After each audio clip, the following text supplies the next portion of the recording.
All right. I think we are just about live. So let's get everything started. This podcast is brought to you by Gridiron Heroics Media. Check the mic and make sure it sound right, boys.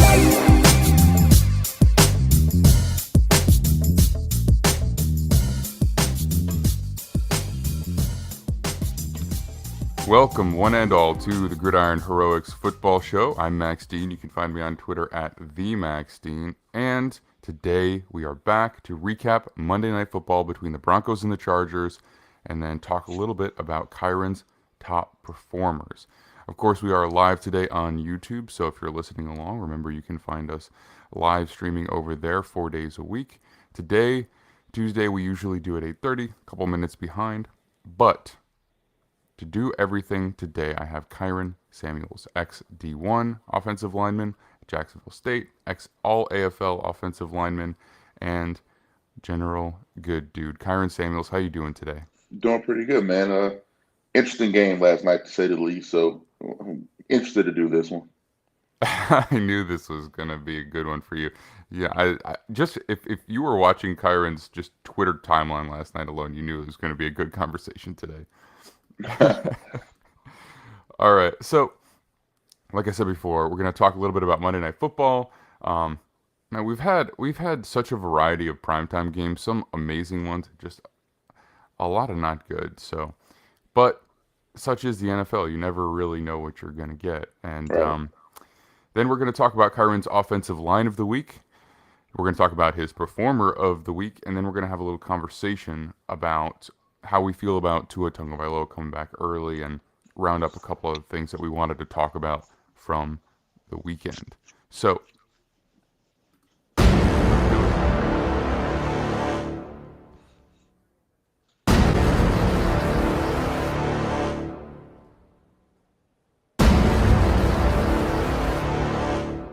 Whoa, what the heck it just happened? So that's our recap drop. That's my 4-year-old. um, all right, so this game, man. Whew, only 2 touchdowns between these two teams. If you had told anybody preseason that the Chargers and Broncos were going to go at it with Justin Herbert and Russell Wilson, that they were going to come out of this game with 2 touchdowns and a game that was only really decided by one team fumbling a punt in overtime, I don't think that people would have believed you. I genuinely don't think that. So, look, I just want to give this to you. I mean, you can take the full 20 minutes on this segment if you want. The floor is yours.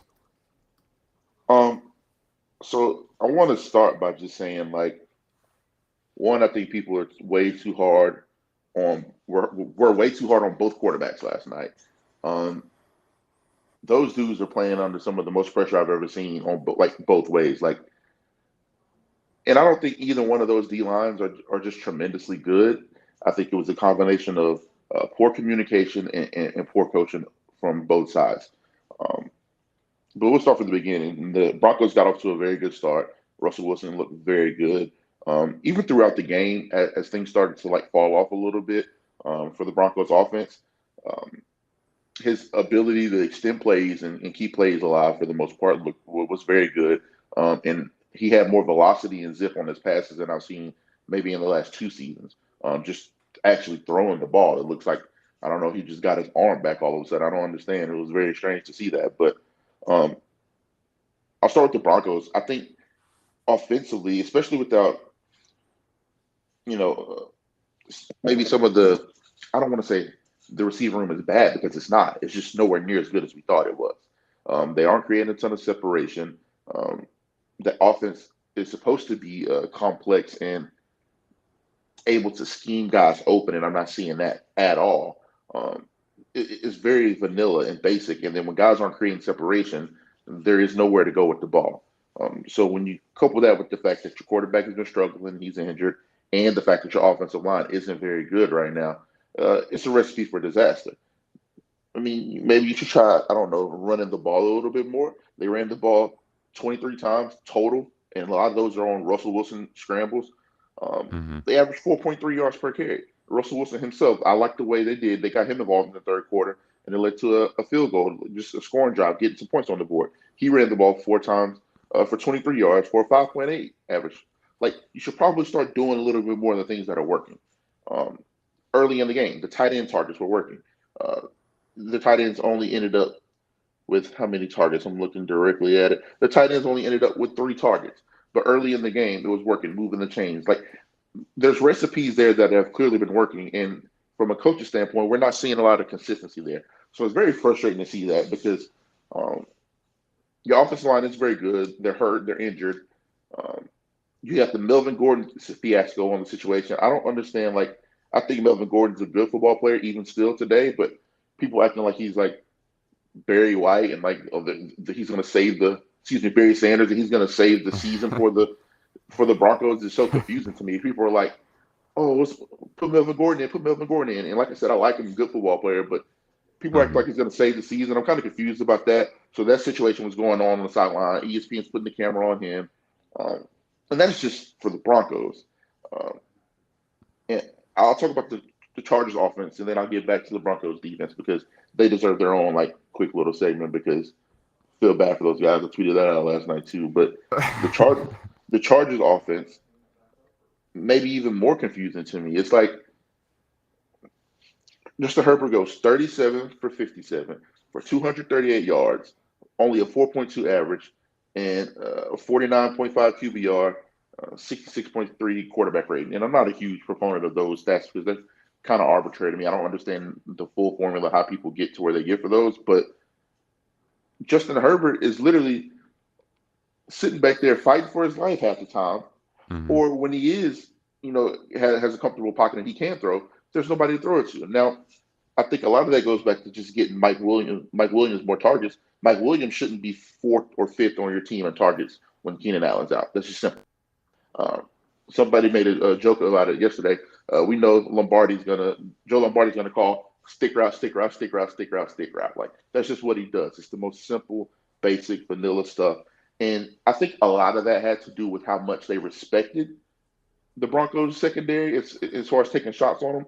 Um, but still, you have to open it up and give your team a chance to be successful. And I didn't see a ton of that. I saw a lot of conservative, bland, basic, detrimental football last night, and on both sides. So Austin Eckler, I feel like he had a hell of a game. He had 24 touches, right under 100 yards total and a touchdown. But if you saw how he got his yards, they were very tough, grounded out yards, third down conversions, getting to the chain, setting up short conversion situations. I thought he had a very good game. Josh Palmer had a lot of targets, but to me, he should never be second on your team in targets. He should never have 12 targets. He should never be more targeted than he just shouldn't have twice as many targets as Mike Williams. It just kind of flabbergasted me the situation, the formula here, especially when you have a makeshift offensive line right now. Corey Linsley is an all-pro. He's out. Rashawn Slater, he's out. I think Jamar Sawyer's done a great job filling in for him, but still, it's not the same. When you have 3 new guys in along the offensive front, maybe dropping back 57 times, even if it's a lot of quick game, isn't the best scenario or formula for success. So, and situationally, I don't even want to talk about it. Like, the last 7 to 8 minutes of the game were just managed so poorly on both sides of the ball. It's like I can't even pick which one I don't like more. They're just both terrible. Like you said, if not for the muff punt, that game probably ends in a tie. We were well on our way to that game ending in the tie because neither one of those offenses could move the ball. And the Chargers defense, I don't even think it's nowhere near as good as the Broncos defense. I just believe that the Broncos game plan was just that bad, that vanilla, that predictable. It's just they need to do a blitz pickup package. Practice, that's it. Get up there and just pick up blitzes for an hour. That's all they need to do. Like, that was their biggest Achilles heel last night. If they were able to pick up blitzes better on third down, or how about this? Get Russell Wilson rolling out. Let's get some quick outs. Let's get some tight end targets over the middle of the field that was wide open all night. Let's help our quarterback and our offensive line that's hurt out. So I don't think that Wilson is without blame. I know he's a big topic of discussion, but that team has done very little, if anything, to help him from an Mm-hmm. X's and O's standpoint, considering the injury, considering the wide receiver room is banged up, and not maybe creating the separation that we were accustomed to seeing a guy like Jerry Jeudy have. And when he does create the separation, he's had the case of the drops. So he said, and it's not just like drops a lot of balls, but when he does this in a crucial situation, it's on the third down conversion. It's on an in-game situation where you need him to make that play and come through for you, and he just hasn't done that. So that's my take on both offenses and essentially the Chargers defense, because I think the Chargers defense is solid. I mean, it's nothing great. They have enough players to suffice. I mean, you saw Khalil Mack get a sack. That's what you paid him for. You saw Derwin James come through and get that big sack on that blitz in the third quarter. That's what you paid him for. Um, Even Drew Tranquil had a great game last night individually. They had a couple players stand out and make plays when they needed to. But, and this I'll wrap up on this.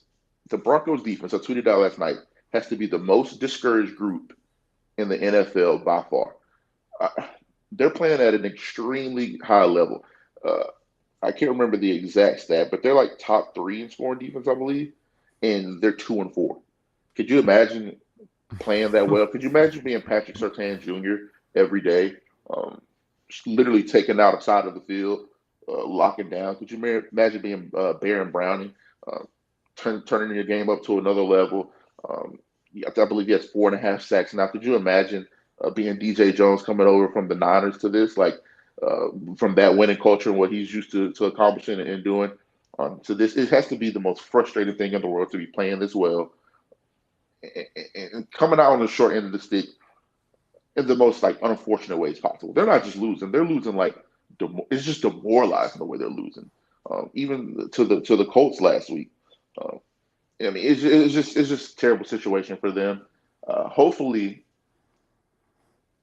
and I won't even say this, the coach should be fired anymore. I said it enough, but hopefully they get somebody in there because the bones of this team is very good. The structure of the team, I think they could be very good going forward. I think next year's the year though. But like I said, demoralizing for the Broncos. The Chargers are the most fortunate 4-2 team in the league. I can't like if you said this before the season, right? Everybody would be like, "This sounds fine. 4-2 sounds about right where we thought the Chargers would be." But if you look Mm-hmm. at the way we got here, um, absolutely not the way we thought we would get here. And they probably should be 2-4 instead of 4-2 right now. So, um, very fortunate for the Chargers. They should feel terrible but good at the same time. Yeah. Well, I mean, I think I'll try and hit each one of these things briefly so that we can move on to our other stuff. First of all, with Russell Wilson, it's clear that there is a stark contrast between how effective he is from the pocket and how effective he is outside of the pocket. So whether they're formulated rollouts or he's scrambling, that's where you want him to be. And that's kind of always where he's really been at his best. But now the difference is even more stark, I think. Um, I feel like they don't roll him out enough intentionally. I think they're leaving it up to him a little bit too much. And the downside with that is if he doesn't already have a receiver like where he wants to go with the ball when he rolls out, you're depending on receivers to operate off of scramble drills. So if you can structure the offense a little bit more to get him outside of the pocket, I think that would be very beneficial to them. As far as running the ball, I think some of the numbers of yards per carry are a little bit are a little bit, I don't want to say like a lie, but they're colored by the fact that he was very effective when he was rushing the ball. I don't think it was quite as good without him. I don't know if you have no. I don't know if it's possible for you. Maybe you can. Oh, look, hey guys. By the way, it's early, so I forgot to introduce Noah. Noah is our new editor, Noah Ashley. I want to give him a shout out. But Noah, perhaps if you can find out what the yards per carry for the Broncos was without Russell Wilson's attempts. You can get back to me on that if you have a minute. But it's a big difference in how they play when he's in and out of the pocket. The Chargers defense should be better.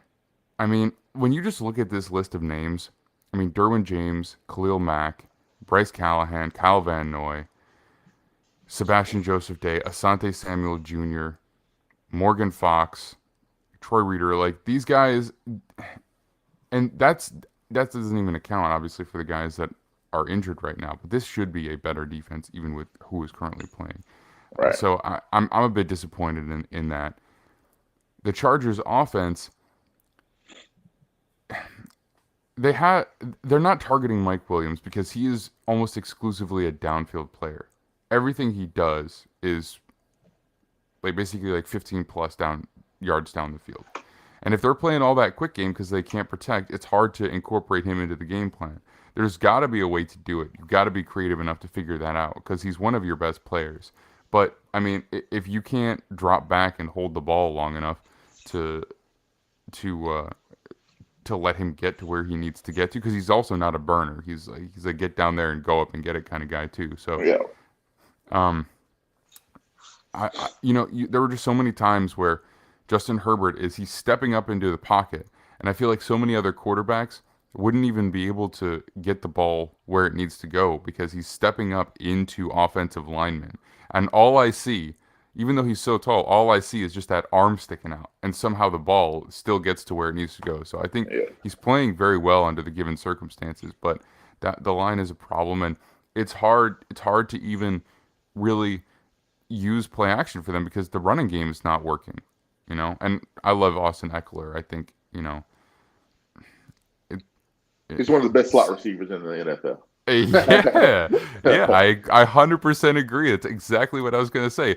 Giving him 14 carries to smash into defensive linemen and linebackers for 2.6 a carry is like, it's only because you don't have anybody else who's effective. Your next highest carry was Sony Michel with 8, and then Justin Herbert. So it's like this offense, it's not versatile. You know what I mean? It's not versatile in its play calling, and it's not versatile in its pieces. And some of the pieces are very good when healthy, but they all have kind of a very specific skill set. And I don't know if it's a lack of creativity in getting these guys in positions where they can make plays, or if it's hard for me to believe that they're really that limited as players, But certainly what they do best is hard to achieve right now. And then Broncos defense, man. They are playing exceptionally well. This is exactly what it was like for the Jets for years. Good defense, atrocious offense, just exasperated players on the sideline. They're on like their third straight 3-and-out, and they give it back to the offense, and the offense, who has just had two 3-and-outs, fumbles the ball at the goal line. Like that's the level of difference between what we have on their offense and their defense right now. So, I mean, ultimately, they do get the win for the Chargers. I forget what was the spread for this game. I picked the Chargers, but I can't remember what the spread was. Do you happen to know off the top of your head? It was LA -4, so they did not cover. Of course you didn't cover LA, of course. All right. So, anything else you want to add in on this game before we go ahead and move on to your players of the week? Hire more guys that have been in the game for a longer time that have probably earned that shot a little bit more. I'm not gonna lie, I don't like Staley, but these guys you don't like him. These guys, these younger guys, and they're making their names really fast. Everybody's not McVay, and I don't even feel that strongly about McVay. I feel like McVay is very, very fortunate to come in the system that he came up in. But there's a lot of coaches that have earned the right to get their shot as a head coach that should probably get their shots over guys like these two that haven't been at it as long, that haven't been proven, that haven't ever been head coaches at any other juncture. Why doesn't a Leslie Frazier get a job over these guys? Why doesn't an Eric Bieniemy get a job over these guys? Why? I'm not the biggest Spags fan, but Steve Spagnuolo, I would trust as my head coach over some of these guys. So we can move on because I'm tired of talking about these guys. I really don't like them, but give some of these older coaches that have been in there, that have done that, another chance before you give these guys a chance, in my opinion. I'm with you. Get Leslie Frazier a job, man. What are we doing here? All right, Noah, it looks like you popped in with some info. Yeah, what's up, guys? The Broncos ran for 3.95 yards us, and Latavius Murray, he had 15 for 66, so that kind of carried most of the stat. Right. Okay. Appreciate it, Noah. Yeah, exactly. So I mean, not that 3.9 is awful, but like it's not something that is like encouraging me to run the ball more. I think it is skewed a bit by Russ. But anyway, all right, let's move on to your performers of the week. First one we're gonna do is your offensive line of the week. Now, Kyron is a a well-established offensive lineman. Um, Remind me, you played guard in college and center in the pros. Is that correct? Yes. So yeah, I Gotcha. played guard. Yeah. So he was an all AFL offensive lineman down in I don't remember where you played. It was you told me back in the summertime, but it was it So Tampa? my first year in Tampa, and then my last 3 years in Baltimore. So played Nice, down there, and then up in Baltimore a couple years. nice. Okay, so I love hearing his take on offensive line, and again, I always allude to it, but we're going to talk more about that when the offseason comes, more about his time as a player, more about what the offensive line is really all about when we don't have as many games to cover. But who is your offensive line of the week for NFL Week 6? So my offensive line of the week actually changed last night. It was the Falcons at first because I really like what they did. They struggled in spots and areas, but overall they had a hell of a game total. But last night I changed it, so I had a typo earlier. I changed it to the Indianapolis Colts after watching that back. And the reason I did that is because of how much they struggled early in the year and how much they had to be great for that team to even have a chance Sunday. And they stepped up to the plate. Matt Ryan dropped back 58 times and did not give up a sack. And they did not give up a sack. I mean, pretty incredible, remarkable when you consider how much they've struggled earlier in this year. And it's kind of something that we haven't become accustomed to because, Quentin Nelson, Ryan Kelly, they have some all-pro guys. So we haven't been Braden accustomed to Smith. seeing them. Yeah, I mean, he's a Mercer. He's a very good player. Like, we haven't seen them struggle like this. So they have been a little banged up. I mean, some guys have been, not healthy, quarterback change. I mean, a lot of stuff has happened, but it was very good to see them come back yesterday. The run game wasn't as great. They only averaged 2.8 yards total, but that includes Matt Ryan's negative, and then Bill Lindsay only getting 7 yards on 3 carries. But for the most part, they were solid in the run game. Deion Jackson had some very nice runs. He averaged 3.5 per carry. And when you're throwing the ball as much as you are, 3.5 is beneficial. It's going from, first and 10 to second and 6. It's going from second and 6. It just keeps the chains moving. It keeps the offense in the flow. And I thought that's what he did at running back. But getting back to that, 58 times, and a lot of those weren't designed quick game. He got the ball out a little bit early. Early on, it was a lot of dink and dunk. But as the game progressed, these guys were taking shots down the field. I mean, I'll just go down and read. Michael Pittman Jr.'s longest catch was for 20 yards. Deion Jackson, running back, his catch was for 22. Biggest catch for 22 yards. Pierce Campbell, 15. Alec Pierce, the rookie out of Cincinnati, 32 was his deepest.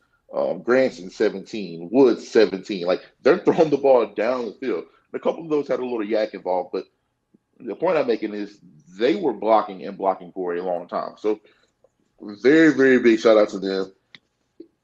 Akin to the Chargers being 4-2. How the hell are the Colts 3-2-1 right now? Sitting in second place, a half game back from the division lead. You can thank the Broncos for both of those records. Oh man, so it's like it's crazy, but you wouldn't have assumed that this team would be in the position that they're in right now. So I want to give a little context, right, for everybody. So the Colts went into this season with their All-Pro left guard Quentin Nelson, I don't know if he ever made it All-Pro, I can't remember, but at least Pro Bowl center Ryan Kelly, and Pro Bowl right tackle Braden Smith, and they had 2 key potential holes. They had right guard, so that was either going to be Will Fries or Danny Pinter. And then they had left tackle, which was either going to be, I think his name's Matt Pryor, or their rookie, who I think they just took in the second or third round, Bernard Ryman. And Uh-huh. so those two spots had been absolutely dreadful. So I just want to give that context. So now, what was the starting lineup of offensive linemen in this game that played so well? Hold on. Just had to let my dog out. Had to go let the dog out, man. She's barking. All right. I just want to make sure she gets out before the time arrives. Yeah, man. And then before she starts coming in here, we get it on camera. I'm gonna let the dog be right back in. Be right back in a second. All right. No problem. No, you can come in and talk to me. You know what's funny is I don't know if Noah it can be heard by the live stream. I'm not sure yet. I have to check on that. So it's possible that I might be talking to myself. But Let's see. Okay. Back now, but so you got Raymond at left tackle, Quentin Nelson obviously, Ryan Keller obviously, Braden Smith at right tackle. Matt Pryor's been getting a lot of reps, but Dennis Kelly ended up filling in last night. Excuse me, Sunday.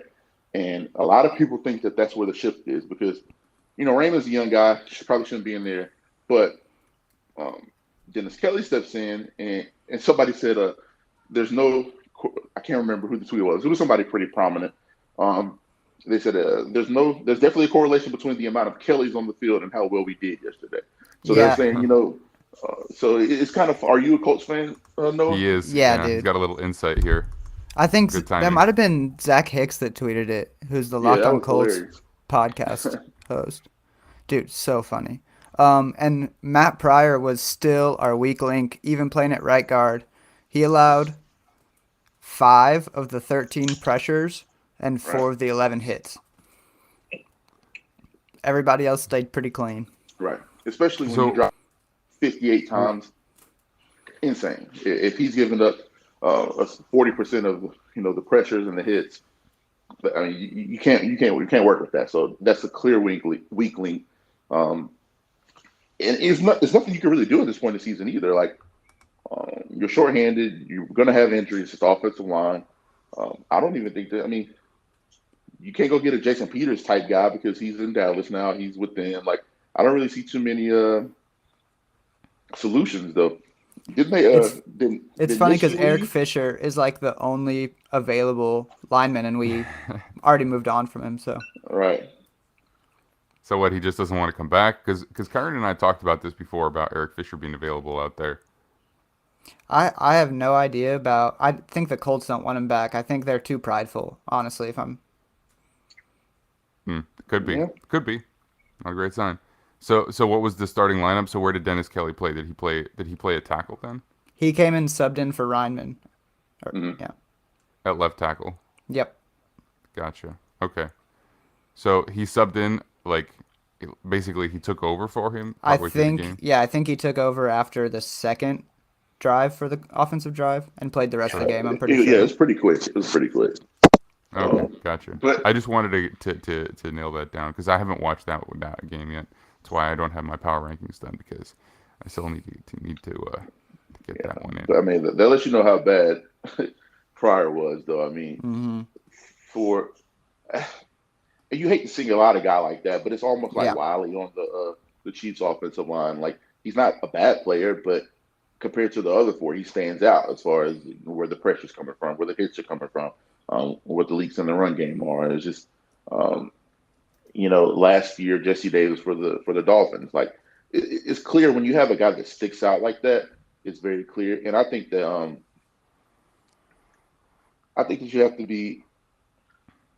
you have to be very cautious when you like jump out on guys like this. Like Raymond, for example, he shouldn't have been on the field, and most people would admit that. So you can't. Oh yeah.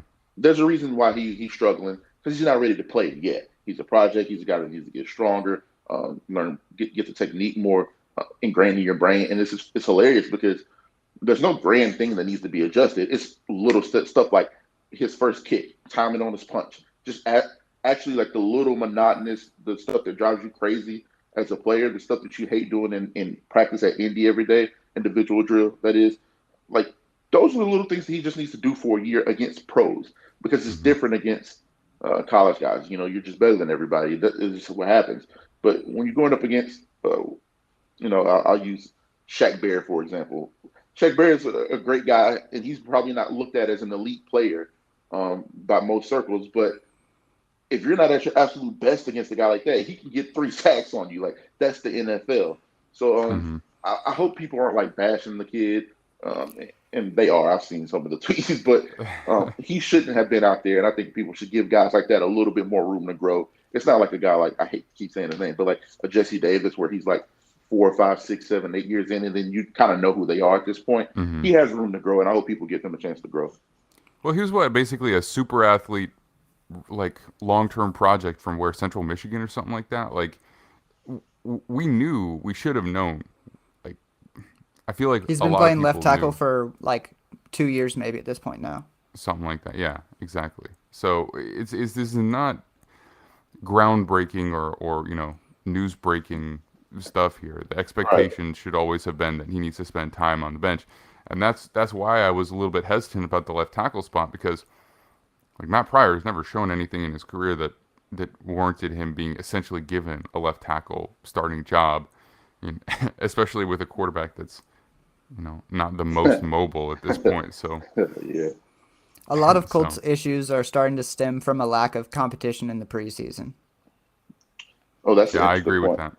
A lot of It It people have been saying started with the kicking competition, which lost us a game, and has come through with the left tackle competition. But I'm glad you have some hope in us, Kyron. So I'll hop back behind the screen now that we're done talking about the Colts. Thanks for having me, Appreciate it, Noah. guys. Of Hey, course, listen, of course. when you find a way, you find a way. People talk about the Giants and the Vikings right now. I don't think they're very good football teams. They're finding a way. Finding a way, man. Who cares? You are what your record says you are. Yep, agreed. So, and the Colts have been fortunate that their other position where there wasn't really any competition, which is the second wide receiver, has been working out pretty well so far. Because Alec Pierce is looking pretty good, at least for a second round rookie. Yeah, and when JT gets back healthy, I mean, you have to assume that team's going to get right back on track. If they are in a good spot when he gets healthy, and that's a big if, because I don't want to just assume people are going to get healthy. Like people with the Dolphins, I know a lot of Dolphins fans who keep telling me like, "Oh, when everybody gets healthy," I'm like, "That's not how it works, dude. Yeah. That's not how it works. Like the whole Yep. half the team is hurt. Like literally half the starters are hurt. It don't just get better. So you might just have to accept reality for what it is. But hopefully, if he can get better, JT that is, they can come back and when he's healthy, he's proven to be one of the best backs in the NFL. So hopefully No he gets doubt. back healthy and going. Yeah, I agree. So I think that's another thing that goes into their rushing attempts. Rushing attempts and yards per carry. It's only 3.5, but they're also missing Naheem Hines and Jonathan Taylor. So Yep. that makes their starting rusher, whoever. Who did you say it was? Deion Jackson or something like that. So Yes. they're But did a working through it. They're Crazy job in the receiving. He had 10 catches for 79 yards out of the back. I mean, crazy. Yeah, and that's great because if Naheem Hines takes a while to get back, that's a role that he can absolutely absorb as well. But interesting makeup for that team. Interesting makeup. It's like they've got all these tight ends and this potentially good offensive line, at least with a bunch of good players on it, and then they just don't have any power backs. I mean, like Jonathan Taylor is kind of one, but they don't have anybody to take advantage of that. They've got a bunch of these smaller guys, so I think they're missing one or two pieces there. But hopefully Matt Ryan doesn't get too beat up and comes back for one more year, because they could probably put this together and actually field like a high quality football team in an off season. But all right, let's move on to your performer of week 6. So every week you pick an individual performer to highlight.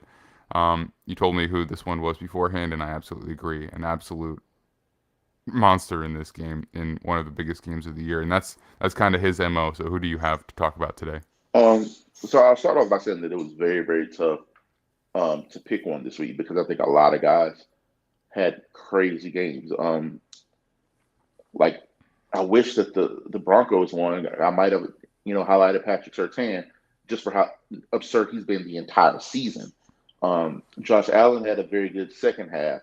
I thought that And it's funny because you look at the stat. I don't think Josh Allen even played tremendous or anything. When you look at the stat line at the end of the game, it's like, oh my god, that's pretty crazy. Like he did pretty good, but The bar is so high for him. That's why.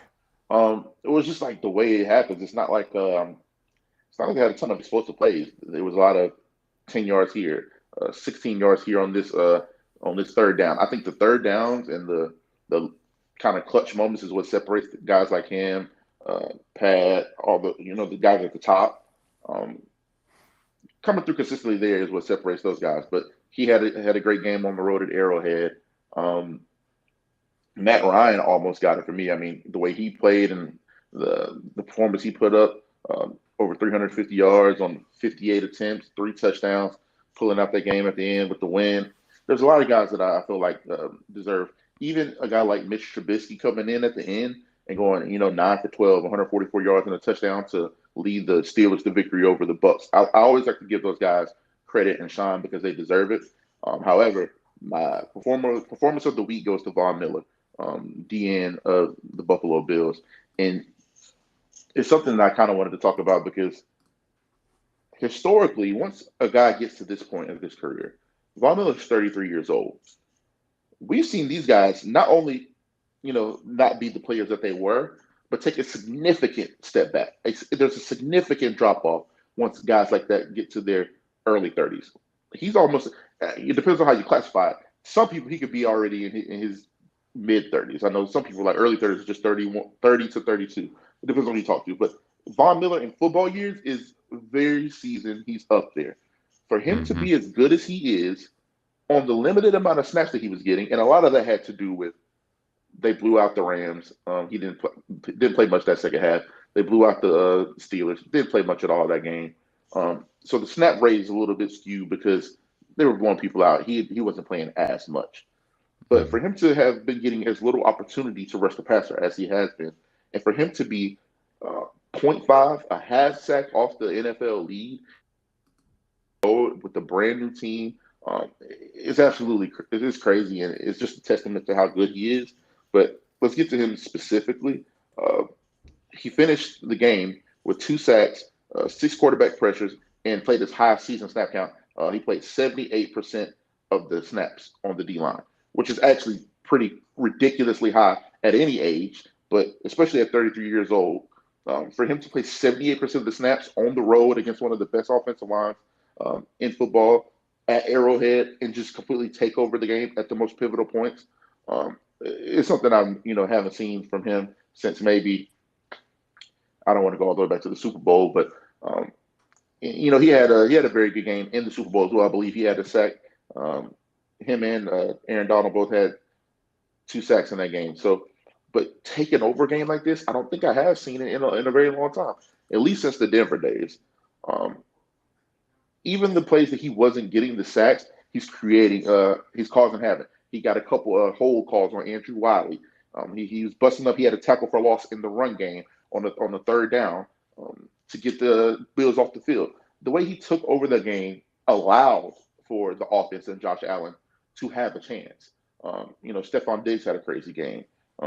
Josh Allen did great. I thought the offensive line in the second half bucked up and did what they were supposed to do and came through. That's where the Brandon Beane and those guys making little tweaks on the team. I think you saw those off-season additions really shine at the end of the game for the Bills, specifically Von Miller. And I'm almost done here with him for that, but I'll try to give full credit. I could be butchering his name here, but Sheil Kapadia. Sheil Kapadia. Kapadia. He works for the Ringer right now. So he tweeted out, and I'm just going to read off of that. Von Miller on the Chiefs' last 3 possessions. Created a pressure on Patrick Mahomes on third down to force a field goal, got them off the field. A touchdown there probably could have put the game away. The next drive, he comes back, sacks Mahomes on third down to force a punt.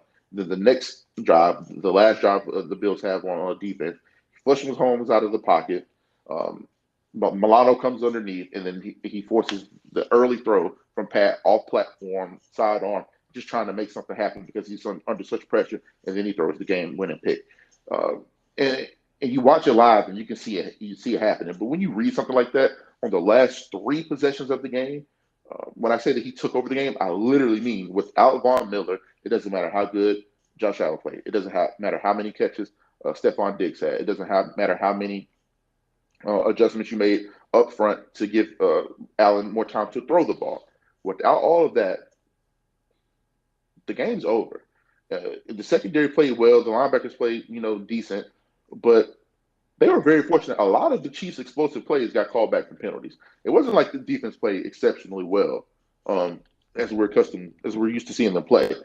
They were very fortunate. A lot of stuff swung the Bills' way that second half, especially from a penalty standpoint. One of Kelsey's biggest games, I think it was like a 30 or 40-yard game, got called back because of a penalty. A couple times Patrick broke out of the pocket. He threw one to Juju, got called back because of a penalty.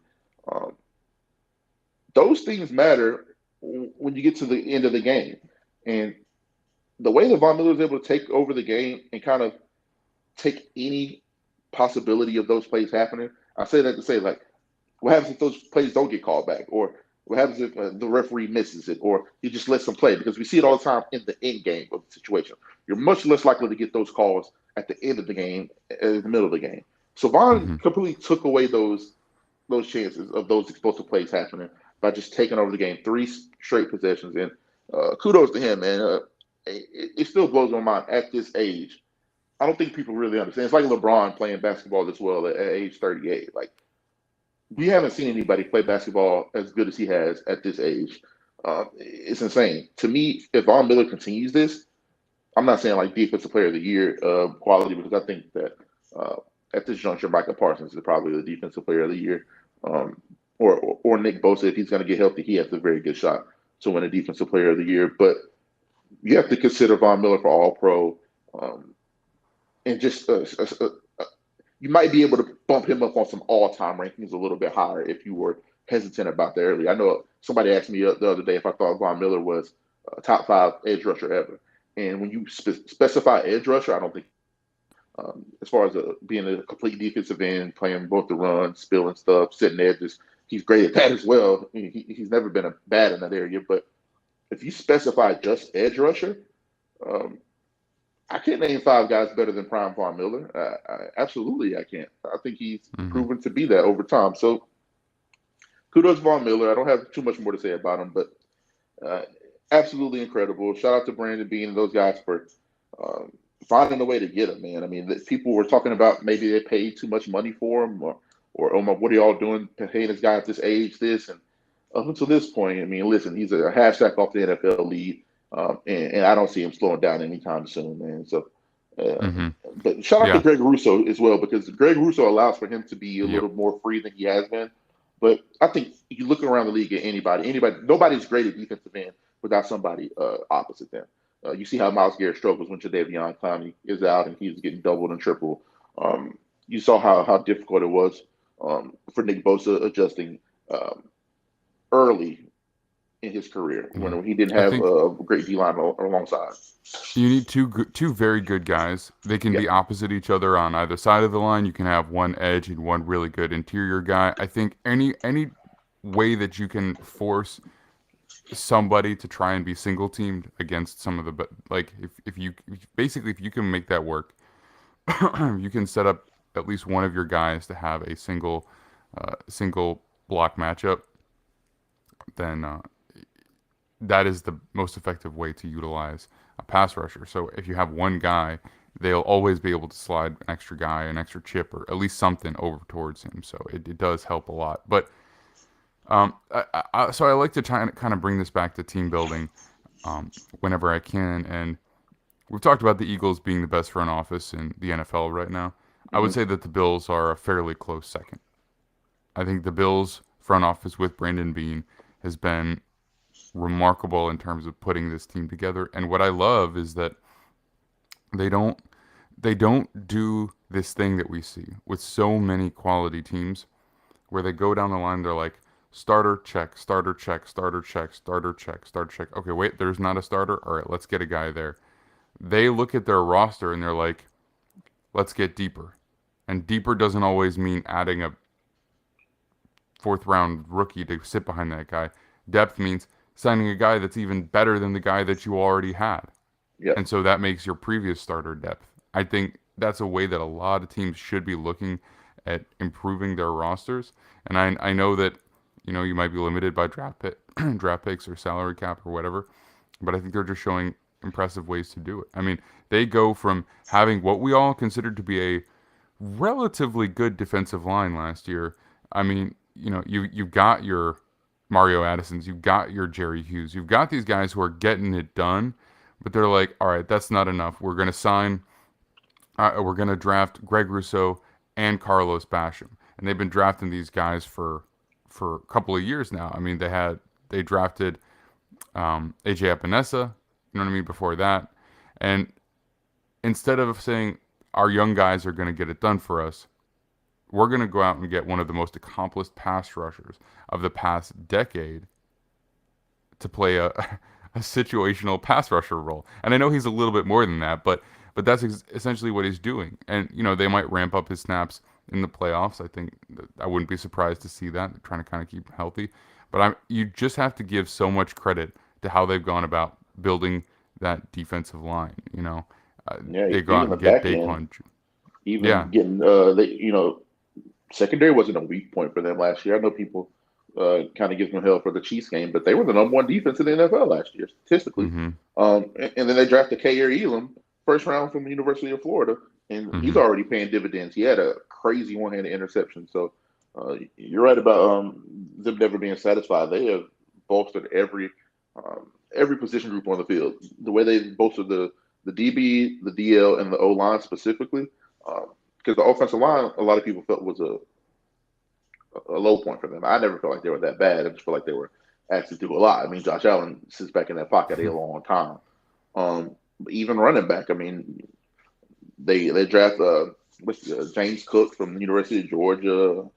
They have Zach Moss. I think the running back room is so underrated for the Bills. They aren't great, and it's definitely a committee thing, but they have a short yardage guy when Moss is healthy. They have the early first, and Singletary, and then they have Cook to come in and spill those guys. He's a good receiver out of the backfield. I mean, they all do well in pass pro as well. Brandon Beane deserves a lot of credit. That is a very, very complete football team. So shout out to them. Yeah, and I also love that they've got Stephon Diggs, they've got Gabe Davis, they've got Isaiah McKenzie, who they signed to a new deal. They, instead of being like, okay, those are our 3 guys and we're going to have cheaper rookies out there, they also go out and get Jamison Crowder to be their other slot guy. And then they go out and spend a pick on Khalil Shakir. I mean, like, they're how many wide receivers deep? They're how many running backs deep? They're how many defensive linemen deep? They're how many DBs deep? But we talked about it yesterday. They don't even have Tre'Davious White back. Like, they could. Word on the street is I heard that the Odell talks are pretty legit, and they could be getting ready to add Odell Beckham here soon, is what I've heard. So why not? Never Why stop. not? But if I had to put money on it, I would say that he would be back in LA. But shout out to Les Snead as well. You can do it 2 ways. You can do it the way Howie's doing it. You can do it the way Brandon Beane's done it, build it from the draft and the free agency, or you can just buy your team like the Rams did last year, get you a Super Bowl and be out. But maybe the future of the team isn't as bright, but they already got the job done, and it worked. I think that's a question. I mean, you ask a lot of fans out there. I mean, nothing is guaranteed, but yeah, exactly. It's like if you could take a Super Bowl win and then regress quite a bit, would you do that, or would you would the you Bills try? have been the Bills for 20 years. I mean, I don't want to say they're turning into the 90s Bills, but they very well could be turning into the 90s Bills right here if they don't get a championship this year. And, I mean, who cares if you have such a good team if you never get it done? I mean, it's such an interesting conversation to have for sure. Because I know a lot of people. It's funny who you ask, because I bet if you ask a lot of Jets fans, they would rather have a good team that was competitive every year. Maybe some would say they'd want a Super Bowl, but if you ask the teams who have been good for years, they'd be like, I'd rather just have a Super Bowl.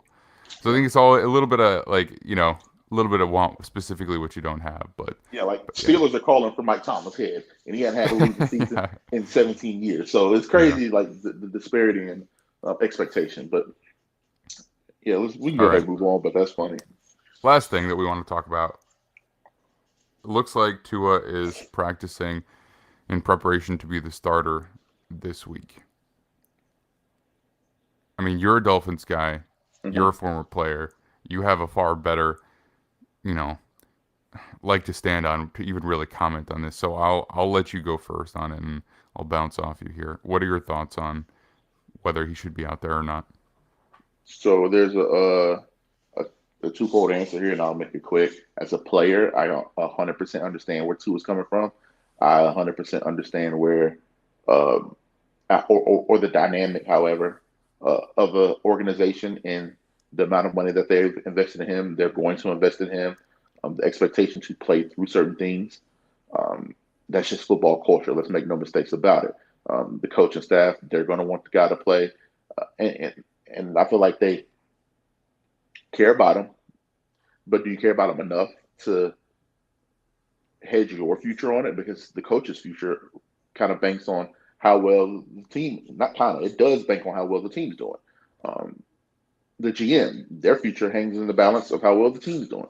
So they care about you enough to get you on the field. Do they care about Mm-hmm. you past that? That's where, my human side kicks in because I understand the business. I understand what it's like as a player.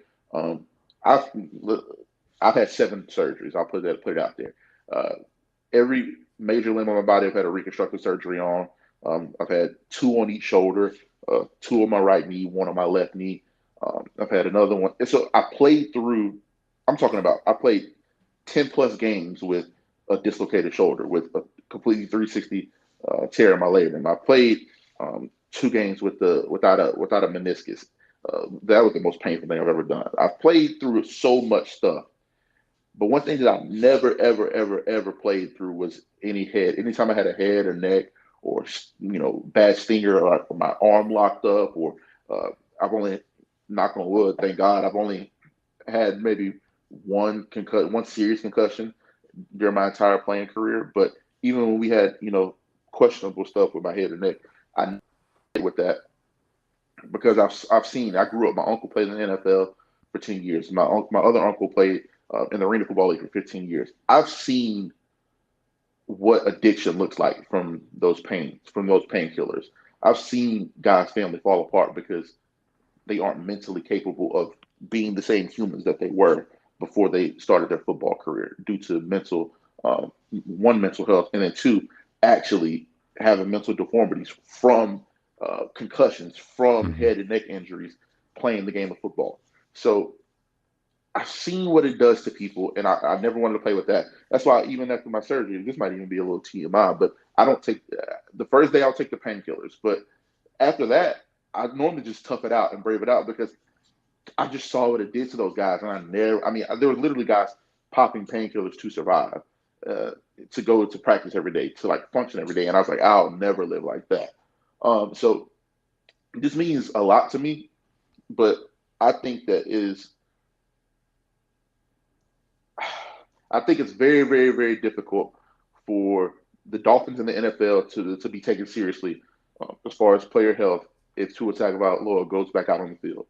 And that's before we even get to the fact that the offensive line is terrible right now and extremely injured, and you're putting him back out there against one of the best defensive lines in football. Um, I've even heard some stuff that we might get TJ Watt back this week. I highly doubt that, but I've heard a rumbling. One of my guys that plays in the NFL, let me know that, and I was like, what? So imagine TJ Watt, Highsmith, who leads the NFL in sacks right now, 6.5, Cam Hayward. Wormley's in there playing well.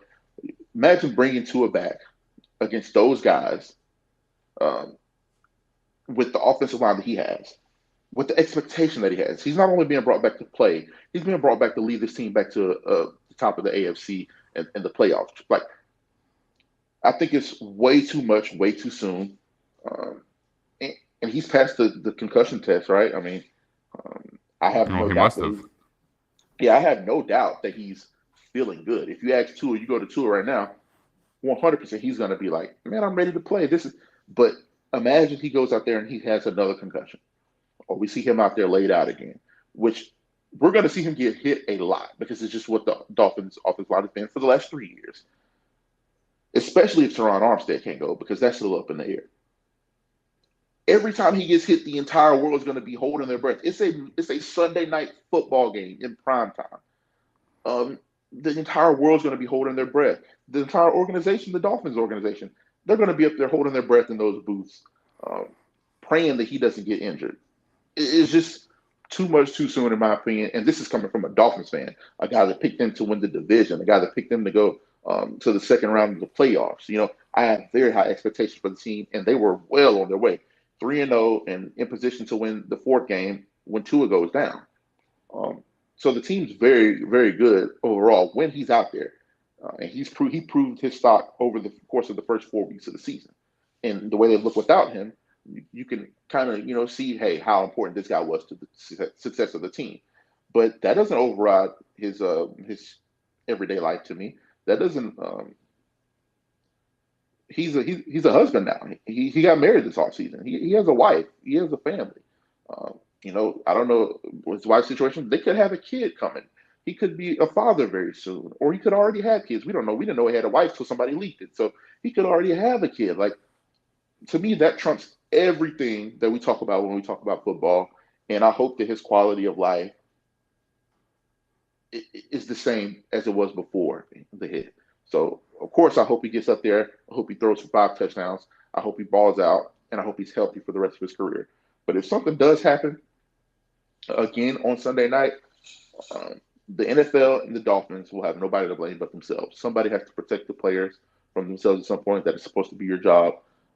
The medical staff will be at fault as well. Hopefully nothing happens, but playing behind that Dolphins offensive line, he's going to get hit and get hit a lot. So hopefully he's okay, but I'm not necessarily okay with him playing so fast. I don't think that this season is as important as his general quality of life. Just think about it from the other player's perspective. Like, imagine what that offensive line is thinking right now.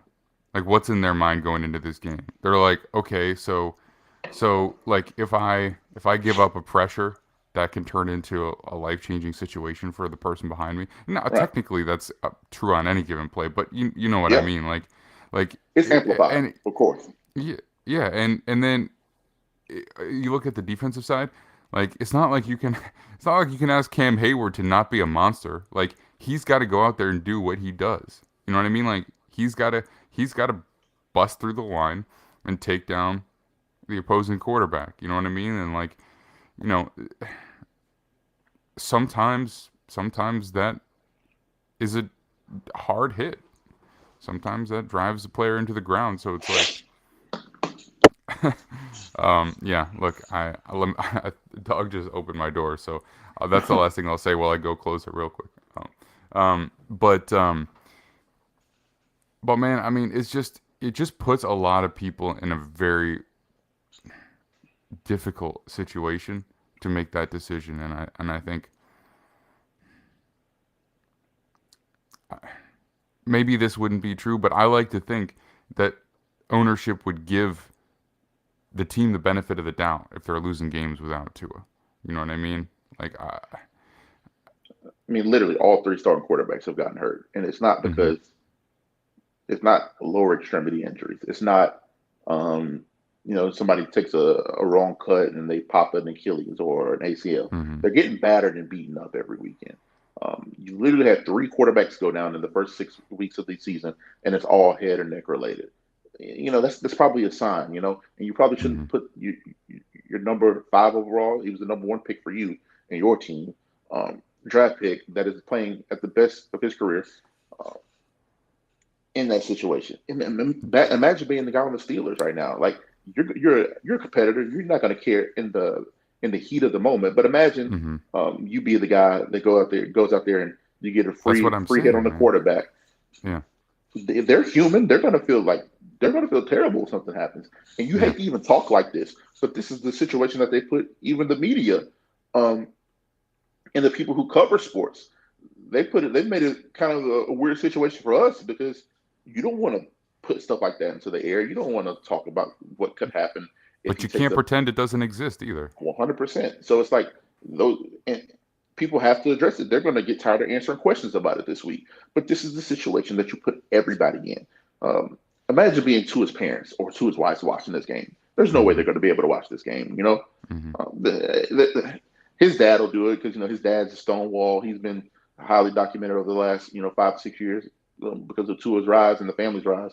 With Talia being such a good player in Maryland as well, but I couldn't imagine being his family watching this game. I couldn't imagine being one of his close friends watching this game. It's gonna be difficult for all of us to watch this game. Dude, like I said, that's what I was about to say. Like, the feeling that I had watching that Thursday night football game live, I don't really want to have that again, but worse. Like, Right. if this was a day game, I would straight up not watch it and just watch the replay later. And there's You know what I almost an mean? unspoken rule. I forgot to say this. There's almost an unspoken rule. 3 concussions and you're out. That's typically been the new rule as far as doctors advising you to retire. Yeah, He's already exactly. at And 2. that's what happened with Jalen Phillips, actually. I think Mhm. at UCLA, and then he ends up transferring to Miami because they don't have the same rules. They're like, you got a few concussions, no worries, come play for us. So, I've heard so Bosa. If Bosa has another one, he's done. Joey Bosa, that is. I mean, mhm. it's crazy when you think about it, but it's not, man. You got to protect your longevity of life, and I hope that more football people are actually taking it seriously. You see that they're wearing the things around their neck that's supposed to help with shock absorption and stuff like that, and take some of the impact off the hits. They have the new helmets. They make you wear the stuff in practice, but are we protecting the actual in-game product more than we're protecting the humans? Tough situation, man. I don't even want to think about it. Yeah. All right. Well, we'll find out how it plays out. But I'm with you. I mean, this was my fear about the offensive line for the Dolphins. We talked before the season, and that was the one thing.